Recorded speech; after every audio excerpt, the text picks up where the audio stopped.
ශ්‍රද්ධාවන්ත පින්වත් ඔබ සියලු දෙනාට පින්වත්නි අප ගෞතම බුදු පියාණන් වහන්සේ විසින් 45 වසක් මුළුල්ලෙහි දේශනා කළ 84000ක ධර්මස්කන්ධය සමහිත සුව පිණිස මුළුලවටම බෙදා හරින බෞද්ධ නාලිකාවේ කුරුණෑගල මධ්‍යස්ථානය මගින් ඔබ වෙත ගෙන එන මේ උතුම් සදහම් දේශනාව මෙලෙසින් ආරම්භ කිරීමටයි මේ සූදානම් වන්නේ.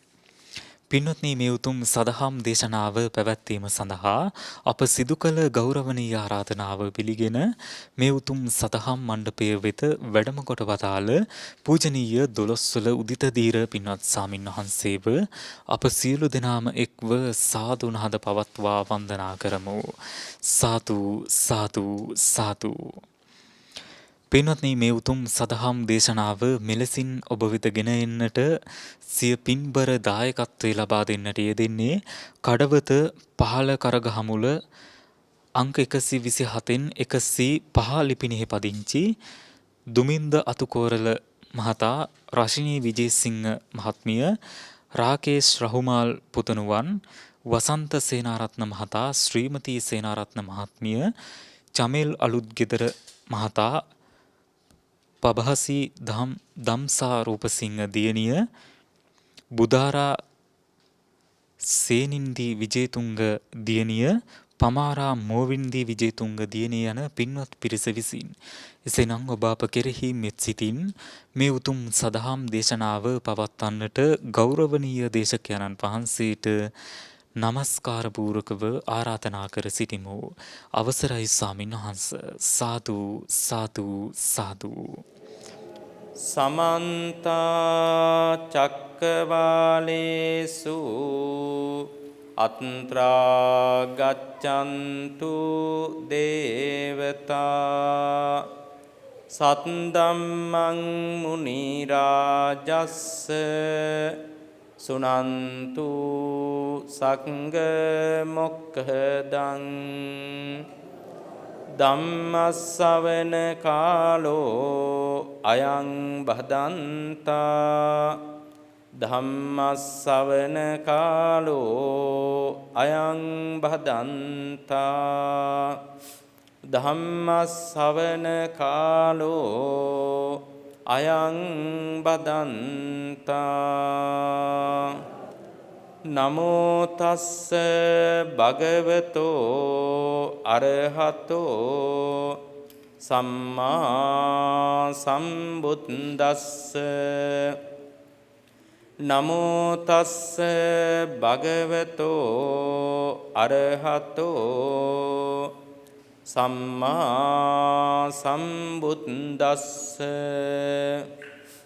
නමෝ තස්ස භගවතෝ අරහතෝ සම්මා සම්බුද්දස්ස. අන්තමිදං භික්ඛවේ ජීවිකානං යතිදං පිණ්ඩෝල්‍යං අபிසාපෝයං ලෝකස්මින් පිණ්ඩෝලෝ විචරසි පත්තපානීති.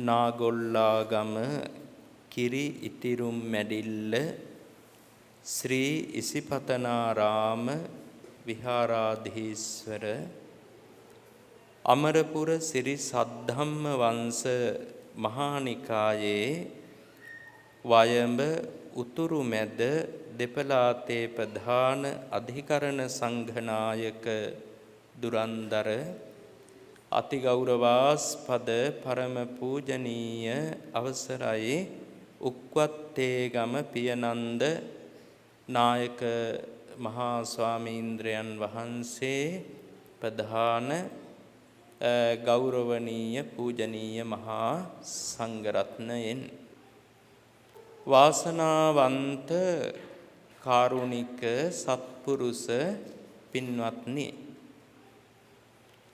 බෞද්ධයා රූපවාහිනිය මගින් පටිගත කරනු ලබන මේ උදාර ධර්ම දේශනාව අද විසිරුවා හරින්නේ බෞද්ධයා රූපවාහිනී කාර්යාලයක මැදිරි පරීක්ෂයක සිට නෙවෙයි.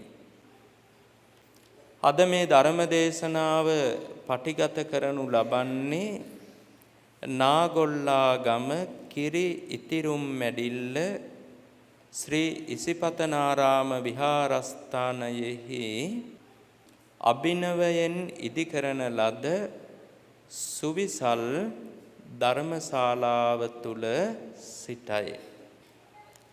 ඉතින් මේ ධර්ම දේශනාවේ දායකත්වය දරමින් කටයුතු කරනවා කඩවත පහළ කරගහ මුල අංක 127න් 105 ලිපිනයෙහි පදිංචි යෝගාචාර්ය විශ්වපුත්‍ර දුමින්ද අතුකෝරල මහත්මයා රසිනි විජේසිංහ මහත්මිය රාකේස් රහුමාල් පුතා ඒ වගේම වසන්ත සේනාරත්න මහත්මයා ශ්‍රීමති සේනාරත්න මහත්මිය චමෙල් අලුත්ගෙදර මහත්මයා ප්‍රභාසි දම්සා රූපසිංහ දියණිය බුදාරා සේනින්දි විජේතුංග දියණිය පමාරා මෝචින්දි විජේතුංග දියණිය කියන සදැහැති සත්පුරුෂ පින්වත් පිරිස දායකත්වයේ දරමින් කටයුතු කරනවා. මේ ධර්ම දේශනාව පවත්වන්නේ ප්‍රධාන කාරණාවක් අරමුණු කරගෙන. ඒ තමයි මේ කිරීතුරුම් මැඩිල්ල විහාරස්ථානයේ මේ ඉසිපතනාරාම මහා විහාරස්ථානයේ බොහොම පෞරාණික විහාරස්ථානයක්. රජ දවස පටන් පැවතෙන චෛත්‍ය රාජයාණන් වහන්සේ නමක් වැඩ සිටින ලද විහාරස්ථානයක්. ඒ වගේම ඉපැරණි බෝධීන් වහන්සේ නමක් වැඩ සිටින පුදබිමක්. ගල් කණු ආදී නොයෙක් පෞරාණික නෂ්ටාවශේෂ දැක බලා ගන්නට ලැබෙන ඉපැරණි පුදබිමක් මේ. ඉතින් මේ පුදබිමට අත්‍යවශ්‍යව තිබිච්ච ප්‍රධාන දෙයක් තමයි සුවිසල් ධර්මශාලාවක්.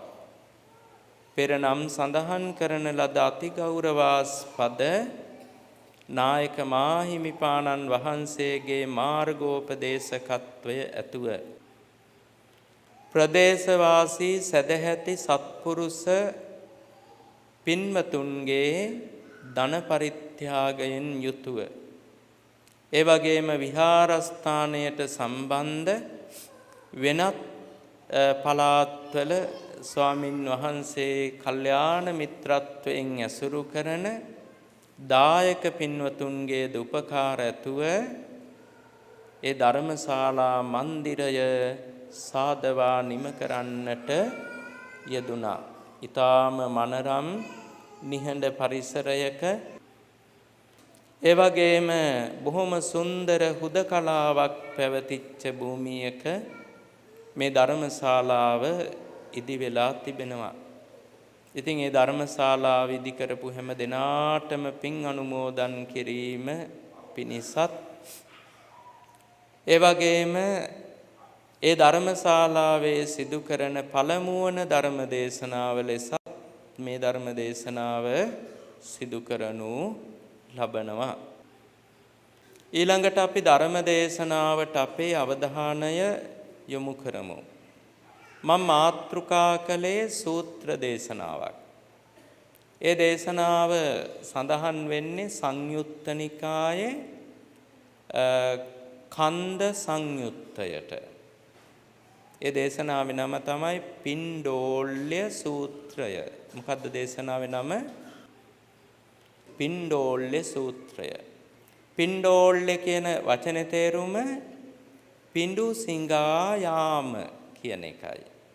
තවත් සරලව කිව්වොත් හිඟා කෑම කියන එක තමයි පින්ඩෝල්ලේ කියලා කියන්නේ. බුදුරජාණන් වහන්සේ කපිලවස්තුපුර නිග්‍රෝධාරාම කියන මහා විහාරස්ථානයේ වැඩ වාසය කළා. බුදුරජාණන් වහන්සේ දවසක් භික්ෂු සංඝයා විහාරස්ථානයෙන් පළවා හැරියා. ඔක්කොටම කිව්වා හැම භික්ෂුවක්ම කරුණා කරලා සිවුරුත් අරගෙන පාත්‍රත් අරගෙන නික්මිලා යන්න කියලා. උන්වහන්සේ නියෝගයක් නිකුත් කළා. එක භික්ෂුවක්වත් රැඳෙන්න එපා මේ විහාරස්ථානේ කියලා. මේ භික්ෂූන් වහන්සේලා විහාරෙන් එළවා දැමුවේ බැහැර කළේ කුමන හේතුවක් නිසාද කියලා සූත්‍ර දේශනාවේ සඳහන් වෙලා නැහැ. ඒක කියන්නේ යම්කිසි කරුණක් මුල් කරගෙන භික්ෂු සංඝයා පළවා හැරියා කියලා විතරයි. ඒ කියන්නේ කේන්තියෙන් තරහෙන් නෙමෙයි. ඔක්කොටම කිව්වා හැමෝම නික්මිලා යන්න Tamanට අයිති බඩු භාණ්ඩ සියල්ල අරගෙන මෙහි වාසය කරන්න එපා කියලා උන්වහන්සේ ප්‍රකාශ කළා. ඉතින් භික්ෂු පිරිස පළවා හැරලා උන්වහන්සේගේ කිඹුල්වත් නුවර පිණ්ඩපාතේ වැඩම කළා. දානේ වළඳලා ඉවර වෙලා දහවල් කාලය ගත කරන්න දිවා විහරණය කරන්න මහා වනයට වැඩම කළා. දිවා විහරණය කිව්වහම අපිට මතක් වෙන්නේ දවල්ට හොඳට ආහාර පාන අරගෙන ටිකක් නිදා ගැනීම කියලා. සාමාන්‍යයෙන් දිවා විහරණය කිව්වහම අපේ හිතට එන්නේ ඒක. ඒක අපේ දිවා විහරණය. නමුත් ධර්මයේ සඳහන් වෙන බුද්ධ දේශනාවේ සඳහන් වෙන දිවා විහරණය එක නෙමෙයි. ඒ කාලේ බුදුරජාණන් වහන්සේ භික්ෂූන් වහන්සේලා දානේ වළඳලා ටික වෙලාවක් විවේකීව භාවනා යෝගීව වැඩ සිටියා.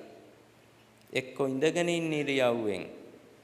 ඉන්න ඉරියව්වෙන් අපහසුයි නම් දකුණු ඇලයෙන් හාන්සි වෙලා ටික වෙලාවක් භාවනා යෝගීව සිටියා. මේක තමයි දිවා විහරණය. නැතු අපි කරන මේ දහවල් කාලා නිදියන එක ඒක යහපත් ක්‍රියාවක් නෙමෙයි. දවල්ට නිදා ගත්තාම ශරීරයේ ලේ ධාතුව පිච්චිලා යනවා. ඊට පස්සේ කායික බලය, ශක්තිය, ජවය දවසින් දවස පිරිහීමට ලක් වෙනවා. ඒ විතරක් නෙමෙයි. ඔය දියවැඩියාව, කොලෙස්ටරෝල් කියලා අපි කියන්නේ පාලියෙන් කියන්නේ ලෝහිත මේදෝ කියලා ලේවල තෙල්. මේ රෝග දෙක ආරම්භ වෙන හේතු ගොඩක් තියෙනවා. ඒකෙන් ප්‍රධාන හේතුවක් හැටියට දක්වලා තියෙනවා දහවල් නිදා ගැනීම. පැරණි පොත්පත්වල ඒ රෝග දෙකට ප්‍රධාන මූලාශ්‍රයක් විදිහට දක්වලා තියෙනවා. කෙසේ නමුත් කායික ශක්තිය, බලය, ජවය ප්‍රබලව පිරිහෙන්න හේතුවක්, වයසට වඩා ශක්තිය අඩු වෙන්න හේතුවක් වෙනවා දහවල් නිින්ද. ඒක නිසා එය ගැළපෙන්නෙම නැති කාරණාවක්. තථාගතයන් වහන්සේ ටික වෙලාවක් භාවනා යෝගීව වැඩ ඉඳලා උන්වහන්සේ කල්පනා කළා මෙන්න මේ විදිහට මා විසින් භික්ෂු සංඝයා පළවා හැරිය විහාරස්ථානෙන්. ඒ භික්ෂු පිරිස අතර ඉන්නම අලුතෙන් මහාන වෙච්ච අය. ඒ සූත්‍රයේ පාලි වචනෙන් කියනවා අදුනා ගතා ඉමං ධම්ම විනයං කියලා. මේ ධර්ම විනයට අලුතෙන් ආපු අය ඉන්නවා. ධර්ම විනය කිව්වේ බුද්ධ ශාසනය. බුද්ධ ශාසනයට අලුතෙන් ආපු අය ඉන්නවා මේ යන්න කියපු භික්ෂු පිරිස අතර. ඉතින් ඒ අලුතෙන් මහාන වෙච්ච පිරිසට බුදුරජාණන් වහන්සේව දකින්න නොලැබුණොත් වෙනස් වීමකටපත් වෙන්න පුළුවන්. සද්ධාව වෙනස් වෙන්න පුළුවන්.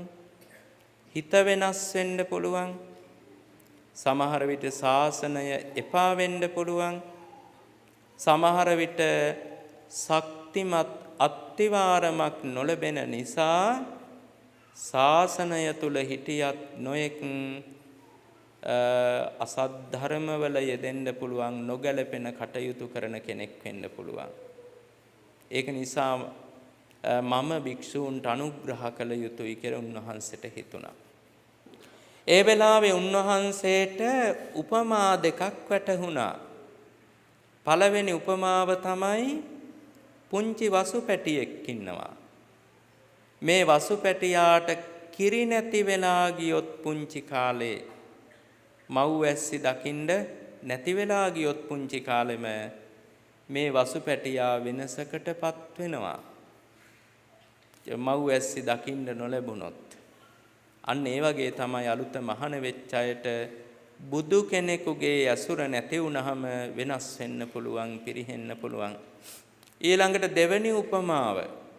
උන්වහන්සේ හිතනවා අලුත පැලවෙච්ච බීජ වර්ග තියෙනවා. බීජ වර්ග කිව්වේ ඇට වර්ග අලුතෙන් හිටවලා පැලවෙච්ච. ඉතින් මේ අලුත පැලවෙච්ච බීජ වර්ග වලට සුදුසු කාලයේ සුදුසු ප්‍රමාණයට ජලය යොදන්නට ඕනේ.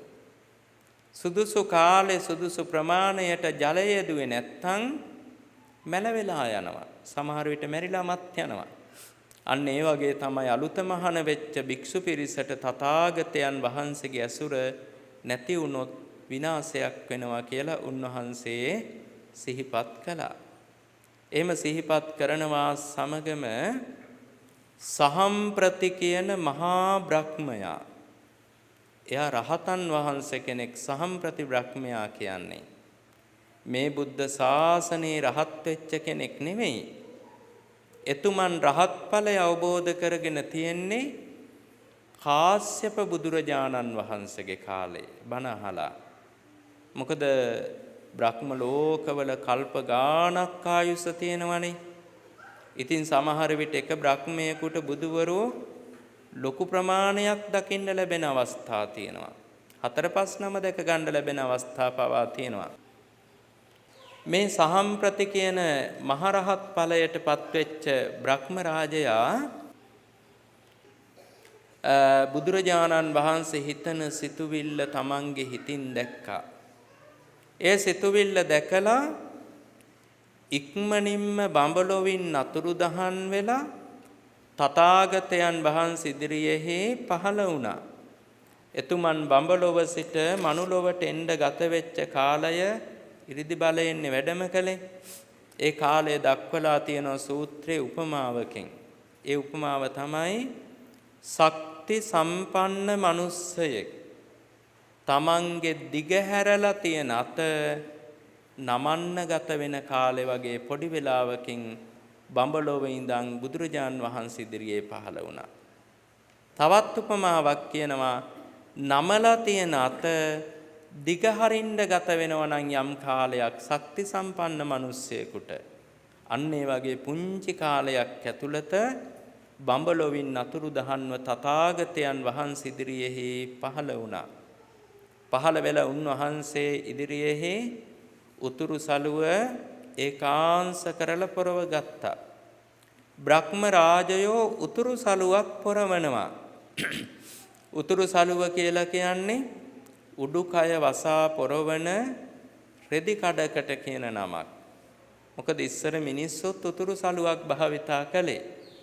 ඒ කාලයේ දැන් තියෙන ඔය ෂර්ට් වර්ග, ටී-ෂර්ට් වර්ග ඒවා තිබුණේ නැහැ. රාජවංශිකයෝ විතරක් විශේෂිත 70ක් ඇඳ පිරිමි රාජවංශිකයෝ විතරක්. ඒ ඇඳලා ඒ අය සළුවක් පොරවගෙන හිටියේ. නැත්තම් සළුවක් බෙල්ල දෙපැත්තට දාගෙන හිටියේ. අනෙක් මිනිස්සු ඔක්කොම උරහිස් දෙකම වැහෙන්න රෙද්දක් පොරවාගෙන හිටියා. සහම්ප්‍රති බ්‍රහ්මයාත් එහෙමයි. හැබැයි ගරු කරන්න සූදානම් වෙනකොට යම් කෙනෙකුට අර උතුරු සළුව ඒකාංශ කරලා පොරව ගන්නවා.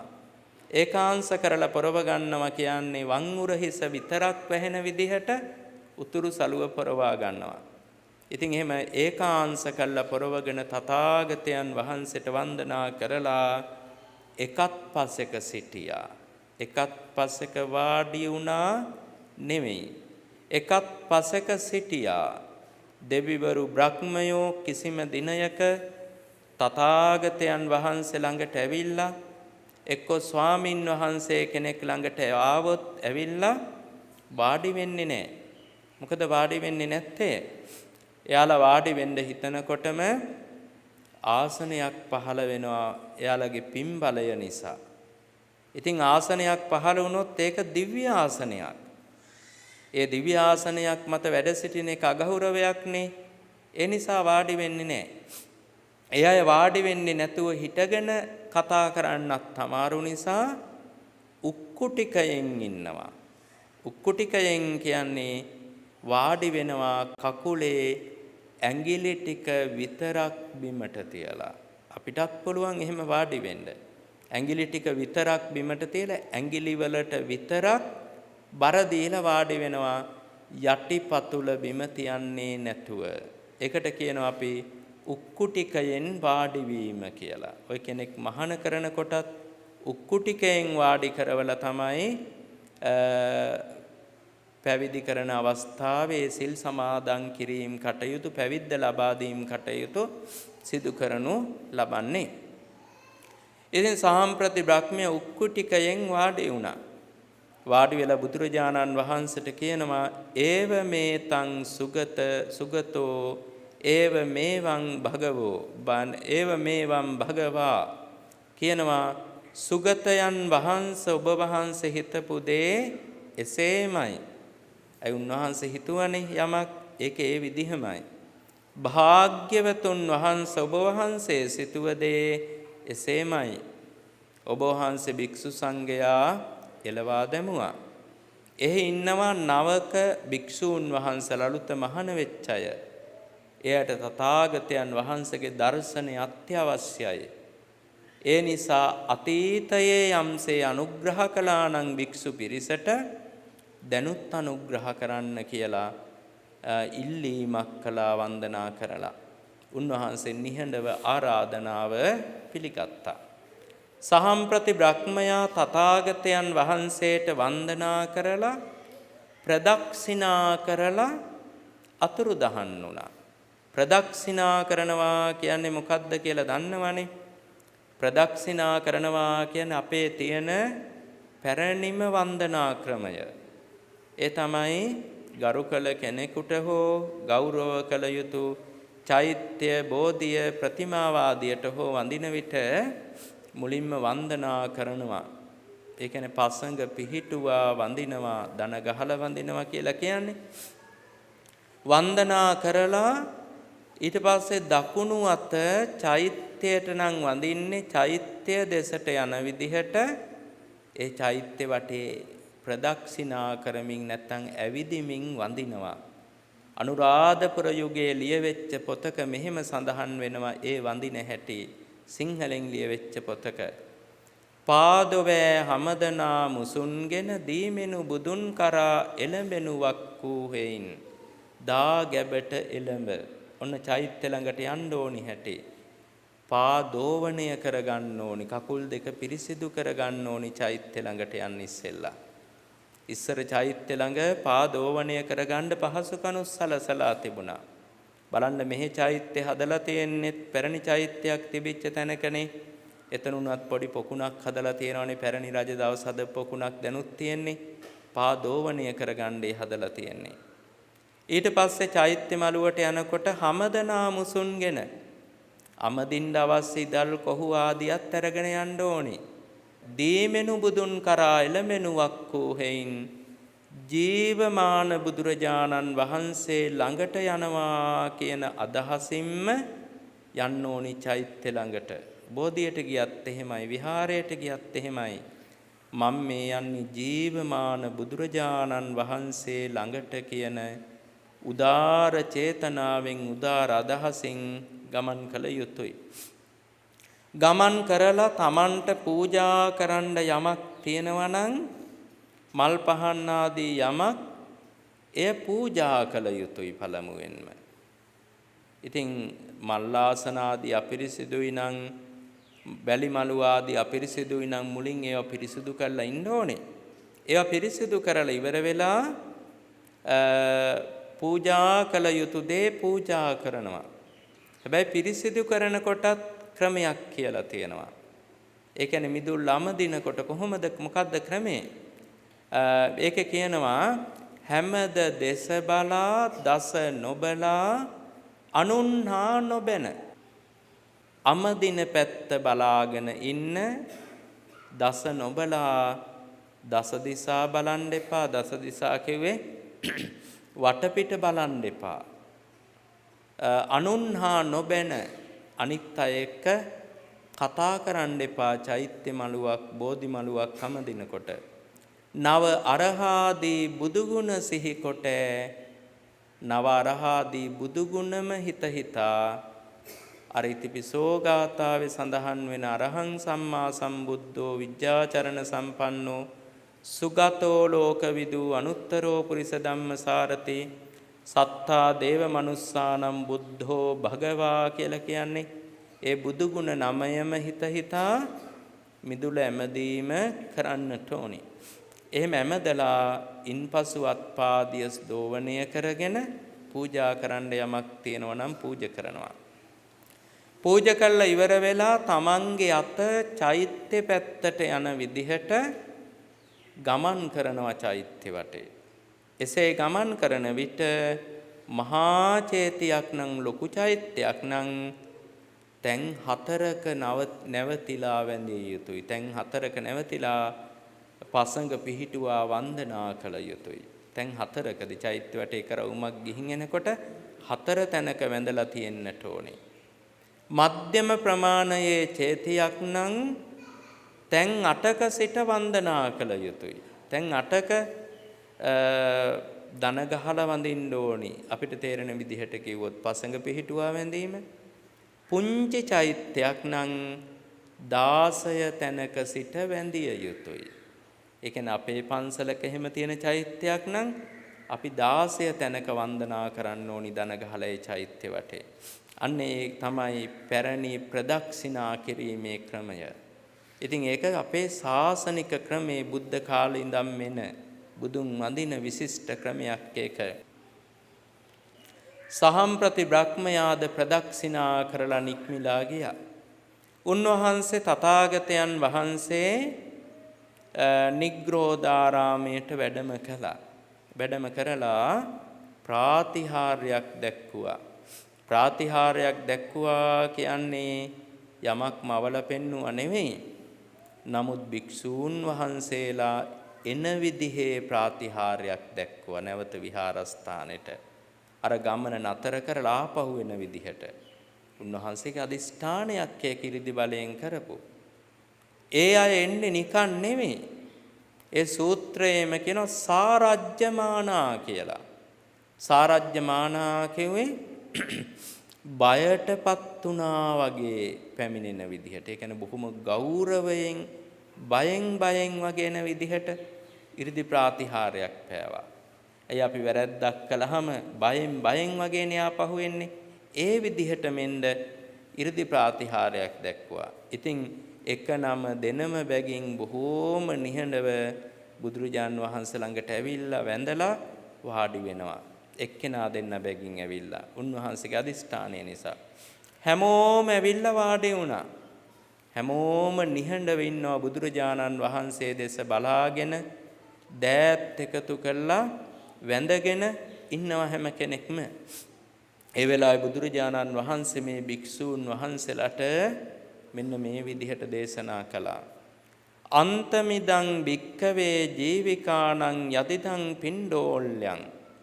උන්වහන්සේ දේශනා කළා මහණෙනි ජීවිකාවන් අතර, ජීවිකාවන් කියන්නේ රැකියාවන්, ජීවත් වෙන්න කරන රැකියාවන් තියෙනවා. ඒ රැකියාවන් අතර අන්තය තමයි පිණ්ඩෝල්‍යං. ඒ කියන්නේ හිඟා කෑම. ජීවත් වෙන්න කරන රැකියාවන් අතර තියෙන අන්තය. අන්තය කිව්වේ කෙලවරේම තියෙන රැකියාව. පහත්ම රැකියාව තමයි හිඟා කෑම කියලා කියන්නේ. ජීවත් වෙන්න කරන ජීවිකාවන්ගෙන් තියෙන පහත්ම එක තමයි හිඟා කනවා කියන්නේ කියලා උන්වහන්සේ දේශනා කළා. ඊළඟට උන්වහන්සේ කියනවා අபிසාපෝයන් ලෝකස්මින් පින්ඩෝලෝ විචරසි පත්තපානීති. මේ ලෝකයේ මිනිස්සු නින්දා කරන්න, අපහාස කරන්න, අගෞරව කරන්නත් කියනවලු ඔයිට වැඩිය හොඳයි කබලක් අතට අරගෙන හිඟා කාපන් කියලා. මිනිස්සු එහෙම කියනවා. කබලක් අරගෙන කියන එක කිව්වේ නැතත් දැන් එහෙම එච්චර කියන අඩොයි. එහෙම කිව්වේ නැතත් කියන ඔයිට වැඩිය හොඳයි හිඟා කාපන් කියලා. නැත්තම් ඔයිට වඩා හොඳයි හිඟා කනවනම් එහෙම කියලා දැනටත් මිනිස්සු කියනවා.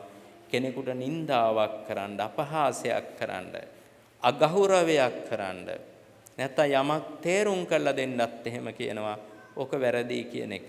ඉතින් බුදුරජාන් වහන්සේ වදාළ මිනිස්සු එහෙමත් කියනවා නින්දා අපහාස කරන්නත් අයට පිරිසට. ඊළඟට උන්වහන්සේ වදාලා මේ ශාසනයේ පැවිදි වෙච්ච අය බැසගෙන තියෙන්නේ අන්නේ පහත් ජීවිකාවට. මොකද බුද්ධ ශාසනයේ මහාන වෙච්ච හැම ස්වාමින් වහන්සේ කෙනෙක්ම අතීතයේ වැඩ සිටි ඔක්කොම ස්වාමින් වහන්සේලා වර්තමානයේ ලෝකයේ පුරාම වැඩ සිටින පූජනීය ස්වාමීන්ද්‍රයන් වහන්සේලා මේ ශාසනය යම් තාක්කල් ලෝ තුල පවතීද ඒ තාක්කල් මේ සසුනේහි පැවිදි වෙන සෑම ස්වාමින් වහන්සේ කෙනෙක්ම අන්නේ ජීවිකාව තෝරාගත්ත පිරිසක්. හිඟා කෑම කියන ජීවිකාව තෝරාගත්ත පිරිසක්. ඉතින් අපේ රටේ හිඟා කෑම කියලා කියන්නේ නැතුව අපේ රටේකට වචනය ගෞරවනීය වචනයක් විතරක් යොදලා තියෙනවා. පින්ඩ පාතේ වැඩම කිරීම කියලා. ඇත්තම තේරුම හිඟා කෑම තමයි. නමුත් අපේ රටේ හැම දෙයකටම ගෞරවනීය වචනයක් තියෙනවනේ. හාමුදුරු කෙනෙක් යනවට එනවට කියන්නේ වැඩම කරනවා. වාඩි වෙනවට කියන්නේ වැඩ සිටිනවා. නිදා ගන්නවට කියන්නේ සැතපෙනවා. කනවට කියන්නේ වළඳනවා. ඔය විදිහට හැම එකටම ශාසන වචනයක්. බුදුරජාන් වහන්සේ ඉන්න කාලේ දඹදිවවත් තිබුණේ නෑ එහෙම ගෞරවනීය ශාසනික වචන. දැනටත් බුදුදහම ලෝකේ රටවල් කීපයක තියෙනවනේ. අපේ රටටත් වඩා උසස් විදිහට බුදුදහම ඔය බුරුම රාජ්‍යය, තායිලන්තේ වගේ රටවල් වල අපිටත් වඩා භික්ෂූන් වහන්සේලා හැම වැඩ ඉන්නවා. අපේ මේ 36000ක් විතර භික්ෂු පිරිසක් ඉන්නේ. බොහොම පුංචි භික්ෂු පිරිසක් අපේ ලංකාවේ වැඩ ඉන්නේ 36000කට ආසන්න භික්ෂු පිරිසක්. ඒ වගේම තායිලන්තේ බුරුමේ වගේ ගියාම සමස්ත බුරුමේ ගත්තොත් සමස්ත ජනගහණයෙන් 8න් එකක් භික්ෂූන් වහන්සේලා. 8න් එකක් භික්ෂූන් වහන්සේලා ලක්ෂ ගාණක් භික්ෂු පිරිසක් ඉන්නවා. ඒ කියන්නේ සෑම 8 දෙනෙකුටම එක භික්ෂුව බැගින් ඉන්නවා. භික්ෂූන් වෙන්ස් කළොත් එහෙම ජනගහණයට අනුව බුරුම රාජ්‍යය තුල අපි මහා ලොකු බෞද්ධ රටක් විදිහට කතා කළාට අපි ඉන්නේ තේරවාදී බෞද්ධ රටවල් වලින් තුන්වෙනි තැන. තුන්වෙනි තැන කිව්වට අන්තිම තැන කියලායි කියන්න ඕනේ. මොකද තේරවාදී ප්‍රධාන බෞද්ධ රටවල් තුනයි. ලංකාව, තායිලන්තය, බුරුමේ. බුරුමෙට දැන් මියන්මාර් කියලා කියන්නේ. ඔය අරුණහම ඉතින් ඉන්දියාවේ ස්වාමින් වහන්සේලා ටික දමක් වැඩ ඉන්නවා. අපේ රටට නම් වැඩි ඉන්නවා. අර අපිට දකින්න නොලැබුණාට ඒත් ඉතින් පිළිවෙලක් ඇතුව ශාසනය පවතින්නේ නැහනේ. නමුත් ප්‍රධාන ওই රටවල් තුනේ තමයි ඔය වියට්නාමේ ස්වාමින් වහන්සේලා තේරවාදී භික්ෂුන් ටික නමක් ඉන්නවා. තව රටවල් කීපයකත් කාම්බෝජයේත් වැඩ ඉන්නවා තේරවාදී භික්ෂුන් වහන්සේලා. ලාओසියෙත් වැඩ ඉන්නවා. ඉන්දුනීසියාවෙත් තේරවාදී දහම ටිකක් තියෙනවා. නමුත් පිළිවෙලකට බුදුදහම තියෙන්නේ අර ප්‍රධාන රටවල් තුනෙන්. ඒ රටවල් තුනෙන් ගත්තොත් නම් අපි තුන්වෙනි තැන ඉන්නේ. ඒක හොඳට මතක තියාගන්න ඕනි කාරණාවක්. මොකද අනික් රටවල් වල 98%යි බෞද්ධ 96%යි බෞද්ධ ඒ ප්‍රතිශතවල තමයි ඒ රටවල් ඉදිරියෙන් ඉන්නේ. ඉතින් කෙසේ නමුත් මෙන්න මේ පහත් ජීවිකාවට තමයි මේ භික්ෂු පිරිස බැසගෙන තියෙන්නේ. ඒ කියන්නේ ජීවත් වෙන්න තෝරගෙන තියෙන්නේ මේ පහත්ම ජීවිකාවක්. නැත්තම් හිඟා කෑම කියන ජීවිකාවක්. උන්වහන්සේ දේශනා කළා මහණෙනි මේ පහත් ජීවිකාව තෝරාගත්තේ රජවරුන්ට බයේ නෙමෙයි. මහාන වෙලා ඉන්නේ රජවරු දඬුවම් කරයි කියලා රජවරුන්ට බයේ නෙමෙයි. එක්ක රජයට අහු වෙයි කියලා රජවරුන්ට බයේ නෙමෙයි. මම මේ වගේ අපරාධ කළා තියෙනවා. මම ගෙදර හිටියොත් රජයට අහු වෙයි. ඒක නිසා සිවුරක් දාගෙන මහාන වෙන්න ඕනේ. එතකොට රාජ්‍ය ආරක්ෂක නිලධාරීන්ට මාව හොයාගන්න බැරි වෙනවා. එහෙම කළා මහාන වෙලා නෙමෙයි රජයට බයෙන්. අද කාලේ කිව්වොත් අපරාධයක් කරලා අහුවෙන්නේ නැතු ඉන්න මහාන වෙලා නෙමෙයි රජයට බයෙන්. න චෝර භීතිකා හොරුන්ට බයේ මහාන වෙලත් නෙමෙයි. පාතාල මංකොල්ල කරුවන් ඒ වගේ අයට බයේ මහාන වෙලා නෙමෙයි. ඊට පස්සේ දේශනා කළා න ඉනට්ඨා ණය ගෙවා ගන්න බැරුව මහාන වෙලත් නෙමෙයි. ණය ගෙවන්න මුදල් හොයන්න ක්‍රමයක් පිණිස ණය ගෙවා ගන්න බැරුව මහාන වෙලත් නෙමෙයි. න භයට්ටා බයක් නිසා මහාන වෙලත් නෙමෙයි. බයට මහාන වෙලත් නෙමෙයි. ඊළඟට දේශනා කළා මේ අය මහාන වෙලා තියෙන්නෙම අපි ඉපදීම කියන දුකට අහු වෙච්ච පිරිසක්. අපි වයසට යාම කියන දුකට හසු වෙච්ච පිරිසක්. අපි ලෙඩවීම කියන දුකට හසු වෙච්ච පිරිසක්. අපි මරණයටපත් වීම කියන දුකට හසු වෙච්ච පිරිසක්. අපි ශෝක කියලා හඳුන්වන හැඬීමෙන් නිදහස් වෙච්ච නැති පිරිසක්. පරිදේව කියලා හඳුන්වන වැළපීමෙන් නිදහස් වෙච්ච නැති පිරිසක්. දුක්ඛ කියලා හඳුන්වන කායික දුකෙන් නිදහස් වෙච්ච නැති පිරිසක්. දෝමනස්ස කියලා හඳුන්වන මානසික දුකෙන් නිදහස් වෙච්ච නැති පිරිසක්. උපායාස කියන කායික මානසික දැඩි වෙහෙසෙන් නිදහස් වෙච්ච නැති පිරිසක්. ඉතින් මෙන්න මේ දුකෙන් නිදහස් වෙන්නේ කවදාද කියලා හිතලා ඒ දුකෙන් නිදහස් වෙන්න ක්‍රමයක් විදිහට තමයි බුද්ධ ශාසනයේ මහාන වෙලා තියෙන්නේ. එහෙම නැතුව ආජීවය පිණිස නෙවෙයි. ආජීවය කියන්නේ ජීවත් වීම පිණිස, කෑම පිණිස. අපි කියන්නේ බඩගෝස්තරය කියලා පහත් වචනයෙන්. බඩගෝස්තරය පිණිස නෙවෙයි මහාන වෙලා තියෙන්නේ. මේ දුක තේරුම් අරගෙන දුකෙන් නිදහස් වීම පිණිසයි කියලා බුදුරජාණන් වහන්සේ මේ භික්ෂු පිරිසට පැහැදිලි කළා දුන්නා. ඉන්පසුව උන්වහන්සේ දේශනා කරනවා මහණෙනි අකුසල විතරක තුනක් තිබේ. ඒක ගිහි පැවිදි හැමෝටම ඇති වෙන අකුසල විතරක තුනක්. විතරක කියලා කියන්නේ සිතුවිලි කියන එකයි. නැත්තම් කල්පනා කරන දේවල්, හිතන දේවල්, හිත තුල පහළ වෙන හැඟීම්, අදහස් මේවට තමයි අපි විතරක කියලා කියන්නේ. අකුසල විතරක තුනක් තිබෙනවා. මොනවද අකුසල විතරක තුන?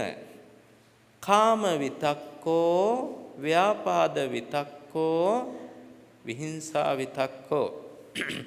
පළවෙනි එක තමයි කාම විතරක. කාම විතරක කියන්නේ මොනවද? මේ ලෝකේ තියෙනවා ලස්සන සුන්දර මිහිරි ඇසට පෙනෙන රූප තියෙනවා. කනට ඇහෙන ශබ්ද තියෙනවා. නාසයෙන් ආග්‍රහණය කරන ගඳ සුවඳ තියෙනවා. දිවෙන් රස විඳින රසයන් තියෙනවා. කයින් ලබන පහස තියෙනවා. සුන්දර මිහිරි දේවල් තියෙනවා ලෝකේ. ඉතින් මෙන්න මේවා සම්බන්ධව ඇති වෙන සිතුවිලි වලට තමයි කියන්නේ කාම විතරක. ඒ කියන්නේ රූප, ශබ්ද, ගන්ධ, රස, ස්පර්ශ ගැන තණ්හාවෙන් යුතුව සිතනවා. ඇලීමෙන් යුතුව සිතනවා. බැඳීමෙන් යුතුව සිතනවා. ඒවා තුල හිතින් බැසගෙන හිතනවා. ඒවා තුල හිතින් ජීවත් වෙමින් හිතනවා. ඒවත් එක්ක එකට මිශ්‍ර වෙමින් හිතනවා. මේකට අපි කියනවා කාම විතරක. තවත් විදිහකින් කියවොත් කාම වස්තුන් කියන්නේ මේ ගෙවල් දොරවල් වලට, ඉඩකඩම් වලට, මිල මුදල් වලට, ස්වාමියාට භාර්යාවට, දූ දරුවන්ට, මව්පියන්ට, නෑදෑයන්ට, යාන වාහන වලට, වතු පිටි වලට, රැකියාවට, ඇඳුම් පැළඳුම් වලට, කෑම බීම වලට මේවට තමයි කාම වස්තුන් කියලා කියන්නේ. ගිහි අයට අයිති යම් තාක් දේවල් තියෙනවා නම් භෞතික දේවල්, ඒ භෞතික සෑම දෙයක්ම කාම වස්තුවක්. පැවිද්දන්ට අයිති කියලා භෞතික දේවල් තියෙනවා නම් ආවාසයද, පන්සලද, ගොඩනැගිලිද, දායකයෝද, ඉඩකඩන්ද, මේ ඔක්කොම මොනවද? ඒ ඔක්කොම මේ පැවිද්දන්ගේ කාම වස්තු. පන්සලේ තියෙන ඇඳන්ද, පුටුද, මේසද, කොට්ටද, මෙට්ටද, පැදුරුද, ඇඳ ඇතිරිලිද, හැම දෙයක්ම පාපිස්සි ඉඳන් හැම දෙයක්ම පැවිද්දන්ට තියෙන කාම වස්තුන් නැත්තටම. මේ කාම වස්තුන්, මේ වස්තුන් නැතුව අපිට ජීවත් වෙන්න බෑ. ඒ වස්තුන් ඔක්කොම නැති වුණත් යම් තරමකටවත් අවශ්‍ය ප්‍රමාණයකටවත් අපි ඔක්කොටම ඒවා තියෙන්නට ඕනි. ඒ වස්තු තිබීම වැරදි කියලා නෙවෙයි මේ කියන්නේ. නමුත් අපි ඒවා කෙරෙහි පුදුමාකාර ඇලීමක් තියෙනවනේ, බැඳීමක් තියෙනවා, ආසාවක් තියෙනවා, තණ්හාවක් තියෙනවා. ඒ සමග හිතින් මිශ්‍ර වෙලා ඉන්නේ, ජීවත් වෙන්නේ ඒ තුල බැසගෙන. ඉතින් ඒවා පිළිබඳ තණ්හාවෙන්, ආසාවෙන් කල්පනා කරනවා නිතර. අන්නේ කල්පනා කරන සෑම සිතුවිල්ලක්ම කාම විතරක කියලා හඳුන්වනවා. එහෙම හිතා ඉන්න වෙලාවක මැරුණොත් එහෙම හොඳ තැනක ඉපදෙන්නේ නැහැ. එක්කො නිරය, එහෙම නැත්නම් තිරිසන් අපාය, එහෙම නැත්නම් പ്രേත ලෝකය, නැත්නම් අසුර අපාය. කාම විතරක සිතමින් ඉන්න මොහොතක මැරුණොත් කෙසේවත්ම හොඳ තැනක ඉපදෙන්නේ නැහැ. ගිහි කෙනෙක් වුණත්, පැවිදි කෙනෙක් වුණත්. මොකද කාම විතරක කියන අකුසල විතරකයක්. අකුසලයක් නිසා සුගතියක ඉපදෙන්නේ නැහැනේ කිසියම් කෙනෙක්. ඒක නිසා කාම විතරක හිතමින් ඉන්නකොට මැරුණොත් හරිම අවාසනාවන්තයි පරලෝක ජීවිතය ඇත්තටම. දැන් අපිට හිතෙන්නේ පාටියකට ගිහිල්ලා සින්දු කියලා විනෝද වෙලා කාම විතරකත් එක්කම ඉන්නේ, රසට කාලා බීලා අන් අයගේ අත් අල්ලගෙන නටලා ගොඩක් දේවල්. ඒ අතරේ සතුටින් ඉන්න වෙලාවේ මැරෙනවා. heart attack එකක් හැදිලා. පපුව කැක්කුමයි කියන කොටත් අත තියාගන්න කොටත් මැරිලා. අපි හිතන්නේ හරිම වාසනාවන්තයි, බොහොම සතුටින් ප්‍රීතියෙන් මැරුණේ. ඇත්තටම මැරිච්ච විදිහ නම් වාසනාවන්තයි. දැක්කාම හිතෙනවා අපිටත් එහෙම මැරෙන්න තියෙනම් හොඳයි කියලා. මරණේ වාසනාවන්ත වුණාට උපත වාසනාවන්තයි. හොඳ තැනක ඉපදෙන්නේ කොයිද? කාමසිතුවිලි හිතේ හිතා ඉඳලා මැරිලා. නිරේ ඇත්තේ. නිරේට යන්න බැරි වුණා නම් තිරිසන් අපාය ඇති. තිරිසන් අපායට යන්න බැරි වුණා නම් පෙරේතෙක් වෙලා ඇති. එතනින් මෙහාට එන්න තැනක් නැහැ. මනුස්ස ලෝකෙට එන්න බෑ. දිව්‍ය ලෝකෙකට යන්න බෑ. කාම විතරක වලින් කවුරු මැරුණත් හොඳ තැනක ඉපදෙන්නේ නැහැ. ගිහියෙක් මැරුණත් දුගතියේ, පැවිද්දෙක් මැරුණත් දුගතියේ. කාම විතරක වලින් මැරුණොත් එහෙම. ඊළඟ අකුසල විතරකය තමයි ව්‍යාපාද විතරක. ව්‍යාපාද විතරක කියන්නේ තරහ සිතුවිලි. කොච්චර තරහ සිතුවිලි ඉපදෙනවද ඔබේ හිත තුල, මගේ හිත තුල? ඔබත් මමත් අපි හැමෝගෙම හිත තුල කොච්චර තරහ සිතුවිලි ඉපදෙනවද කියලා හිතන්න. මේක අනාගාමී වෙනකම්ම නවතින්නේ නැති ක්‍රියාදාමයක්. ඔය තරහ කියන එක සම්පූර්ණයෙන් නැති වෙන්නේ අනාගාමී ඵලයටපත් වුණාම. එතකම්ම නැති වෙන්නේ තරහ කියන එක. අනාගාමී වෙනකම්ම පවතිනවා ව්‍යාපාදේ නැත්තම් තරහ. ඒ වුණාට අපිට පුළුවන් යම් පමණකට මේ ව්‍යාපාදයේ මේ තරහ පාලනය කරගන්න. අඩු ගානේ තරහ ඉපදෙන වාර ගණන අඩු කරගන්න පුළුවන් නම් දවසකට උපදින වාර ගණන එහෙම වුණොත් අපේ වාසනාවක්. නැත්තම් තරහෙන් ඉන්න වෙලාවක මැරුණත් අකුසල විතරක නිසා ඊටාම දරුණු තැනක ඉපදෙන්නේ. බලන්න බිම්බිසාර මහ රජතුමා පුතා විසින් රාජ්‍ය බලය ලබා ගන්න කියලා අර පාපතර මිත්‍යා දෘෂ්ටිකයෙකුගේ ඉගැන්වීම මත පියතුමාව හිර කළා තැබුවනේ මහා දන්වැලකින් බැඳලා. ඒ දන්වැල දැනටත් තියෙනවා ඉන්දියාවේ සාරානා කෞතුකාගාරයකේ. කෞතුකාගාරේ නම මට හරියට මතක් වෙන්නේ නැහැ. ඒක නිසා මං කියන්න ගිහින් කිව්වේ නැත්තේ. ඒ මහා දන්වැලක්. ඒ දන්වැලේ කොටස් තාම තියෙනවා ඉන්න සංරක්ෂණය කරලා. එතුමා බැඳලා තියපු තැනක් තියෙනවා. තාම මේ සිරකුටි අත්තිවාරම තියෙනවා ඉන්දියාවේ තාම දකින්න. මහා දන්වැලක්. ඒක සතෙක් බැන්දත් ඒ සතාට ඇවිදින්නත් බෑ. ඒක ඔසවගෙන එච්චර ලොකු පුරුක් තියෙන මහා දන්වැලක්. අලි බඳින්න වගේ භාවිතා කරන අපි අද අලි බඳින්නවත් එච්චර ලොකු පුරුක් සහිත දන්වැලක් භාවිතා කරන්නේ නැතුව ඇති. ඒ වගේ ලොකු දන්වැලක් එක. ඉතින් මෙහෙම වද දුන්නා පියතුමාට. හැබැයි පියතුමා සෝතාපට්ටි ඵලයටපත් වෙලානේ හිටියේ. සෝතාපට්ටි ඵලයටපත් වුණාට තරහ නැති වෙන්නේ නැහැ. හැබැයි සෝහන් වෙච්ච කෙනෙක් අපායක ඉපදෙන්නෙත් නැහැ. අපායන අකුසල් නැති කරලානේ. ඒ වුණත් බොහොම දුක්ඛිතව තමයි අවසානය සිදු වුණේ. බොහොම මානසික පීඩා සහිතවත් එක්ක ජීවිතේ ගත වුණේ. අයි තමන්ගේ පුතෙක් මෙහෙම කරන්න කියලා හිතනවනේ ඇත්තටම. ඉතින් එහෙම මරණයට පත්වල එතුමා යාම කියන දෙව්ලොව ඉපදුනා ආර්ය පුද්ගලයෙක් නිසා. ඉපදුනාට යක්ෂයෙක් වගේ ලොකු ඇස් දෙකක් තියෙන්නේ. එළියට ආපු දල දෙකක් තියෙනවා යක්ෂයෙකුට වගේ. බලන්න බැරි තරම් රෞද්‍ර පෙනුමක් මූණේ මුළු ශරීරයේමත් තියෙනවා බිම්බිසාර කියන දිව්‍ය පුත්‍රයාගේ. බුදුරජාන් වහන්සේ හමු වෙන්න පසුව ඇවිල්ලා තියෙනවා. එච්චර දරුණු පෙනුමක් ඇවිල්ලා තියෙනවා. මාර්ගඵලයක් ලැබලා හිටියත් අන්තිම කාලේ තරහෙන් වෛරෙන් හිටපු හන්දා පෙනුම දුර්වර්ණ වුණා. බලන්න ධර්මාශෝක රජතුමා අන්තිමට ඇඳක නිදාගෙන ඉන්නව ගොඩක් අමාරුයි. කාන්තාවක් තල්ලත්තක් කරගෙන පවන් සලනවා. තල්ලත්ත බැරි වෙලා ඇඟේ හැපුණා.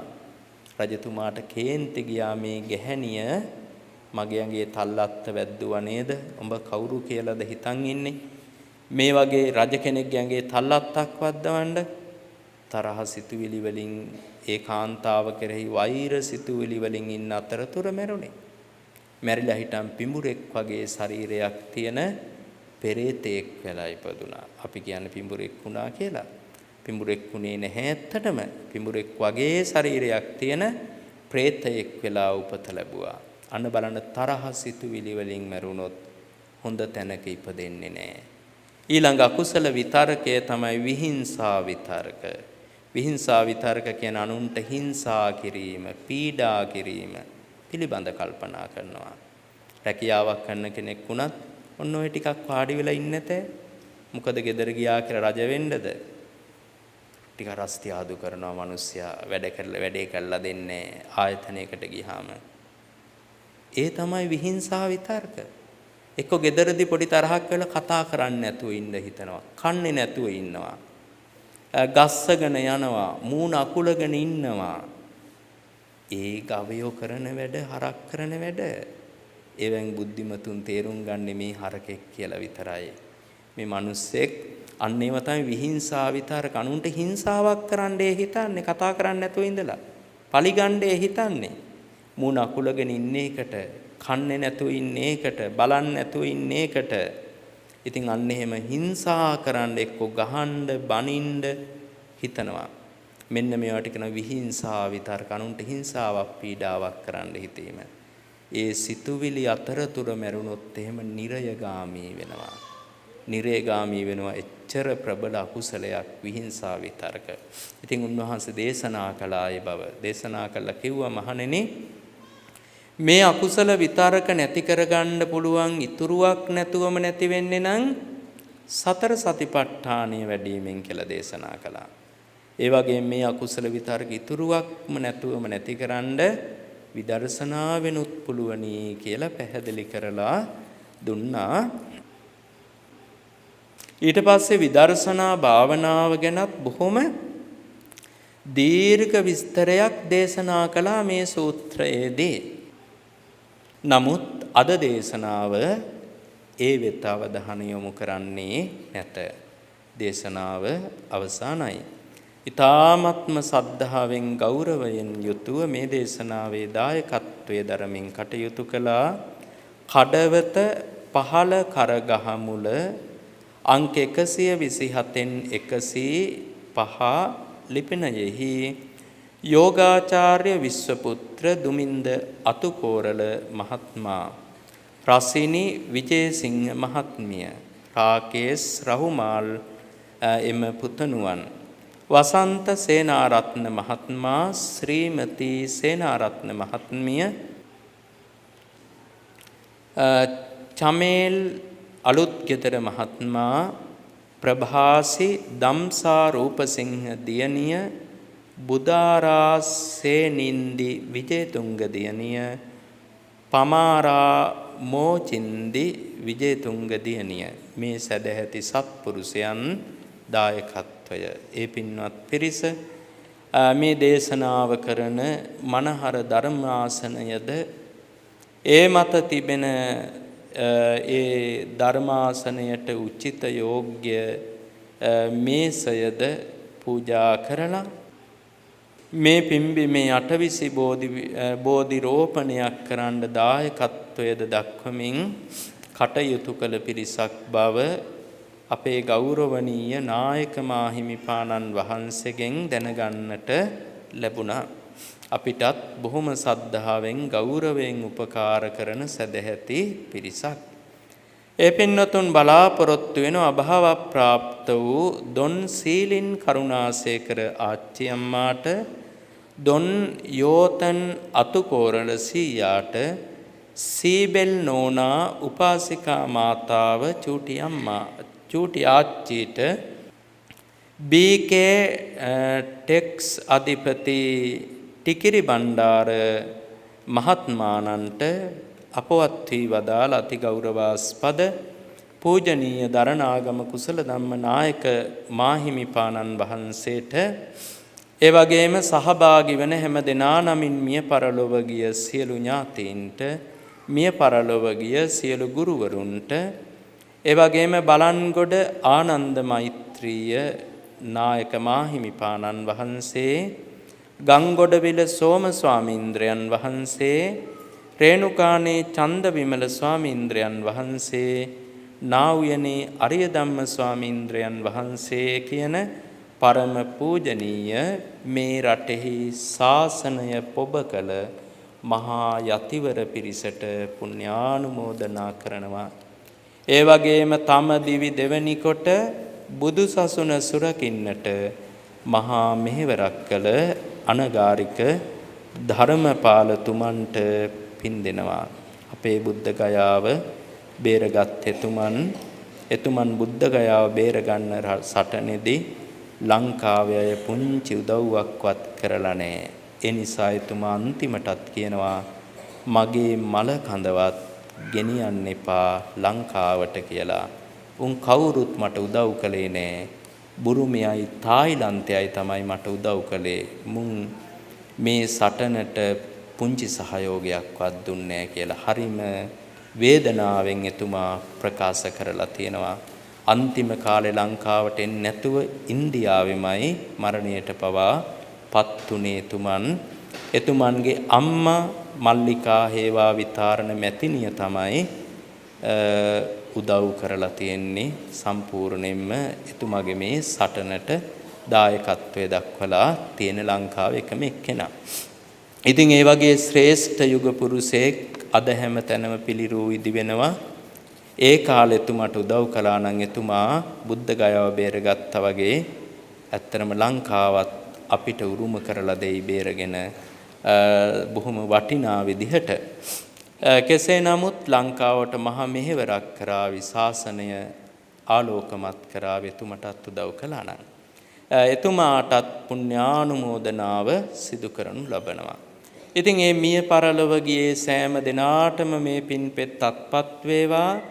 ඒ අයගේ පරලෝක ජීවිත වාසනාවන්ත වේවා, සැප බහුල වේවා, සංසාර ගමන සුවපත් වේවා, සසර දුකින් අත් මිදෙත්වා, ලෝකෝත්තර අජරාම රමා මහ නිවනින් සැනසීම ලබත්වා කියලා සාදු කියලා ප්‍රාර්ථනා කරමු.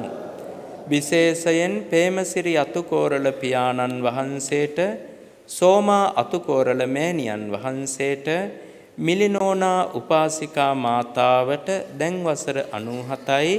ඒ මව්තුමියටත් ආශිර්වාද කරනවා. ඒ සැමටත් දායකත්වයේ දැමරූ සැමටත් මේ මහා පින්කමට කල්යාණ මිත්‍රත්වයෙන් උදව් උපකාර කොට වදාළ පෙර නම් සඳහන් කළ අති ගෞරවාස්පද පරම පූජනීය අපේ නායක මාහිමිපාණන් වහන්සේ උක්වත්තේ ගම පියනන්ද මාහිමිපාණන් වහන්සේටත් මේ මොහොතට වැඩම කොට වදාළ ඇල්ලේ සිරිසුමන ගෞරවනීය ස්වාමීන්ද්‍රයන් වහන්සේටත් ගෞරවනීය පොඩි ස්වාමින් වහන්සේටත් හැම දිනාටමත් බණ ඇසූ සැමටත් ධර්මශාලාව හදන්න උදව් උපකාර කළ සැමටත් ශ්‍රමය ධනය ද්‍රව්‍ය කැප කළ සැමටත් ආශිර්වාද කරනවා.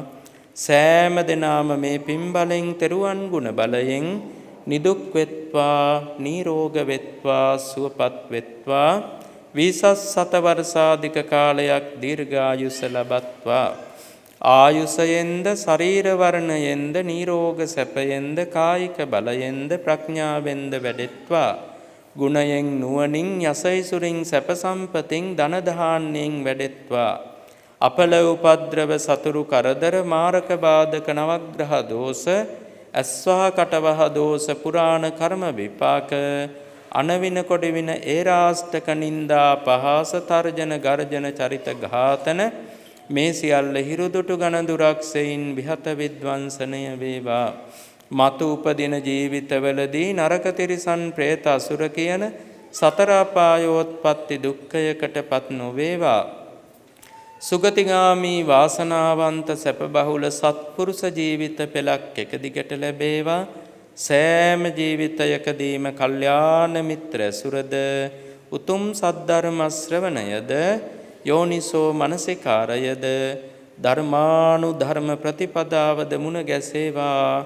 හැම දිනාටම මේ පිං සාන්ත ප්‍රණීත ලෝකෝත්තර අජරාමර අමෘත මහා නිර්වාණ ප්‍රතිලාභය ඊ타ම ඉක්මන් ජීවිතයක ලබා ගැනීම පිණිස උපකාර වේවා කියලා සාදු කියලා ප්‍රාර්ථනා කරමු. විරූඪ විරූපාක්ෂ වෛශ්‍රවණ දතරාෂ්ට සක්‍ර දේවේන්ද්‍ර මතු බුදු වෙන මහ බෝධිසත්වයන් වහන්සේ ප්‍රධාන සදෙව් ලෝකවැසි සියලු දෙවියෝද සියලු බඹලොව සිටින සියලු බ්‍රහ්ම රාජයෝද ඒ වගේම ආර්ය සුමන සමන් දිව්‍ය රාජයාණන් වහන්සේ ශාසන භාරධාරී ශ්‍රීමත් විෂ්ණු දෙවියන් ඒ වගේම ඒ අප සිටින ප්‍රදේශය භාර මහා විභීෂණ දෙවියන් රුහුණට අධිපති කතරගම දෙවියන් මේ වන්නි හත්පත්තුවට අධිපති ශ්‍රීමත් අයනායක දෙවියන් අලුත් නුවර දැඩිමුණ්ඩ දෙවියන් ගම්බාර දෙවියන් සරස්වතී මෑණියන් පත්තිනි මෑණියන් අපේ ආරක්ෂක දෙවිවරු ඇතුළු සියලු දෙවි දේවතාවෝද මේ පින් අනුමෝදන් වෙත්වා. දෙවියන්ගේ දිව්‍ය සැප සම්පත් යසයිසුරු වර්ධනය වේවා. දෙවියන්ගේ ආශිර්වාදයේ රැකවරණේ ආරක්ෂාව සැමට ලබා දෙත්වා. දෙවියෝ අමා නිවනින් සැනසීම ලබත්වා. මා සමග වැඳගෙන එකටම කියන්න එත්තාවතාච අම්මේහි සම්භතං පුඤ්ඤ සම්පදං සබ්බේ දේවා අනුමෝදන්තු සබ්බ සම්පත්ති සිද්ධියා සබ්බේ භූතා අනුමෝදන්තු සබ්බ සම්පත්ති සිද්ධියා සබ්බේ සත්තා අනුමෝදන්තු සබ්බ සම්පත්ති සිද්ධියා ඉදම්මේ ඥාතිනං හෝතු සුඛිතා හොන්තු ඥාතයෝ ඉදම්මේ ඥාතිනං හෝතු සුඛිතා හොන්තු ඥාතයෝ ඉදම්මේ ඥාතිනං හෝතු සුඛිතා හොන්තු ඥාතයෝ. හැම දිනාටම උතුම් තෙරුවන් සරණ වේවා.